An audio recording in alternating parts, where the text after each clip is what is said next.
Assalamualaikum warahmatullahi wabarakatuh. Welcome back my YouTube channel Poppy Amalia.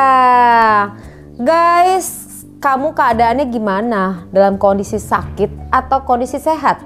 Terus bagaimana dengan keuangan kamu? Lagi bokek banget atau lagi banyak banget? Terus gimana dengan pacar kamu? Lagi musuhan atau lagi baik-baik nih? Nah, kali ini pembahasannya adalah bicara tentang bagaimana kita berpikir positif dari yang negatif menjadi positif.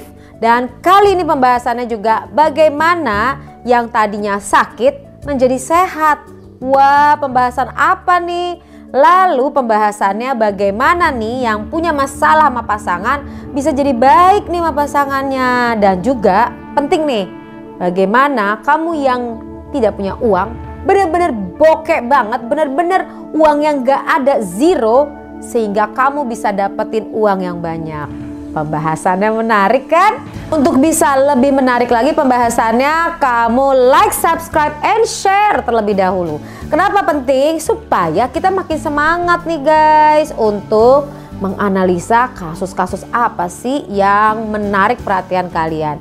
Jadi gak semata-mata cuman ngebahas micro expression aja, ya gak sih? Kita ngebahas hal-hal psikologis yang seputaran kita, related banget sama kehidupan kamu, ya gak sih? Oke, aku tunggu. Terima kasih. Kita masuk pembahasan berikut ini.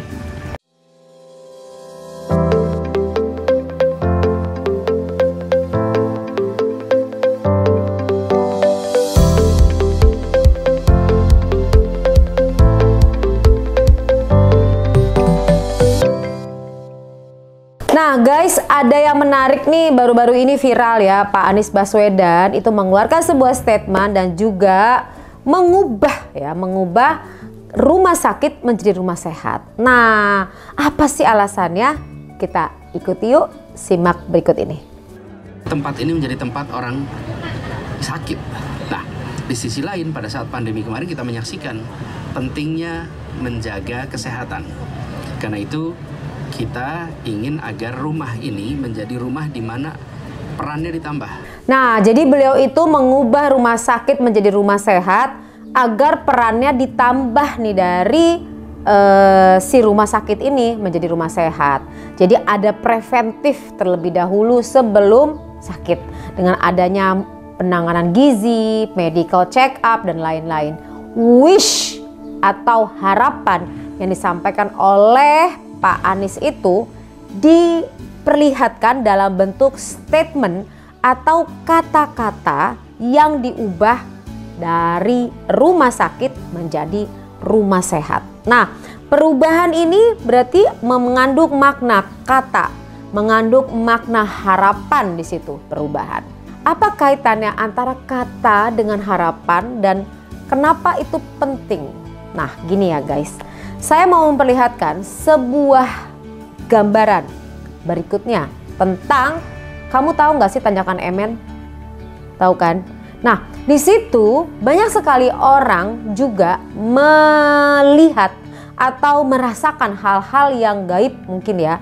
Dan juga kental sekali dengan kepercayaan tentang adanya kecelakaan di sana yang dimunculkan oleh Pak Emen gitu loh. Nah, Pak Emen itu dinyatakan adalah yang menstimulasi adanya kecelakaan di belokan jalan tuh yang ditanyakan Emen.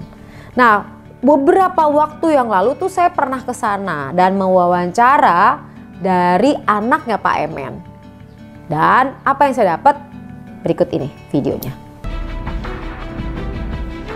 Kecelakaan tanjakan Emen menarik perhatian kita semua. Apa yang mengakibatkan kejadian tersebut bisa terjadi? Coba Anda perhatikan. Perhatikan ke sana. Kalimatnya, jangan ikuti jejak kami. Pemikiran manusia, apapun kalimat jangan secara psikologis maka dilakukan. Kalimat jangan ikuti jejak kami, maka jangannya dicoret. Manusia akan mengambil ikuti jejak kami dan Anda perhatikan ke atas. Itu udah kecelakaan di sana. Jadi kata-kata yang tadi saya sampaikan di situ juga mengandung makna energi. Loh, ini pembahasannya apa sih dari rumah sakit, tanjakan Emen? Ini apa sih, seperti apa maksudnya? Nah, kita masuk lebih dalam lagi yuk. Nah jadi kan tadi kan kasus pertama, kasus kedua, kasus yang ketiga yang kaitan sama kata-kata tapi berubah. Gue pengen me time, gue pengen main ombak, gue pengen rasain biar kena ombak lagi kayak gue waktu kecil. Dan di situ Sheila tuh nelponin gue. Dia nelponin gue sampai 7 kali. Terus dia panic attack karena gue nggak bisa ditemuin. Dia ngelaporin gue ke 911. Dari kontennya Marshanda, saya ngambil nih pengakuan Marshanda tanpa sensor. Di situ juga dinyatakan ada sebuah peristiwa di mana Marshanda, kamu masih ingat kan? Marshanda tiba-tiba hilang, dinyatakan hilang. Dan akhirnya diteleponlah 911, akhirnya datanglah 911 dan itu Marshanda dibawa ke rumah sakit jiwa. Nah di sana Marshanda tuh diborgol, kemudian ditutup kepalanya, ditundukkan kepalanya di tempat tidur. Pada saat kondisi yang terpuruk seperti itu dan tidak bisa membela diri dan keluarga juga cuma bisa nelpon 1 atau 2 kali. Nah Marshanda mulai berpikir ini adalah bagian dari peristiwa yang terjadi sama Marshanda, adalah bagian dari wishingnya di waktu lalu. Mau misi hidup lo tuh apa sih, Cak? Gitu kan. Gue bilang, gue pengen kalau gue udah meninggal, gue diingat sebagai seorang healer and a love giver. Terus gue tuh kayak ngerasa, ya udah gue jalanin hidup aja sesudah itu. Tapi gue nggak pernah dapet ujian yang sesungguhnya. Di sini Marshanda itu mengalami satu kondisi, dia kan pengen banget tahun 2020 untuk dikenal apabila dia meninggal. Dia dikenal sebagai orang yang lover and giver gitu kan. Cuma saya agak serem ya dengar kata-katanya ya, karena ia ingin dikenang apabila ia meninggal. Nah ini juga kata-kata sih guys. Tapi bagian daripada perjalanannya itu dia kejadian di mana yang melaporkan Marshanda adalah sahabatnya. Nah dalam perspektif sahabatnya bahwa ini dilakukan untuk menyelamatkan dirinya. Tapi efeknya terhadap Marshanda itu sangat luar biasa, di mana ia ditangkap, dibawa ke rumah sakit jiwa gitu loh. Tapi pada saat Marshanda berusaha untuk memproses pemikiran ini, ia merealize bahwa ada part di waktu lalu kalau ia pernah berdoa kondisi ini yang terjadi dengan sekarang. Nah, kasus ini juga related nih dengan pembahasan kita tentang kekuatan kata-kata yang sangat powerful ya.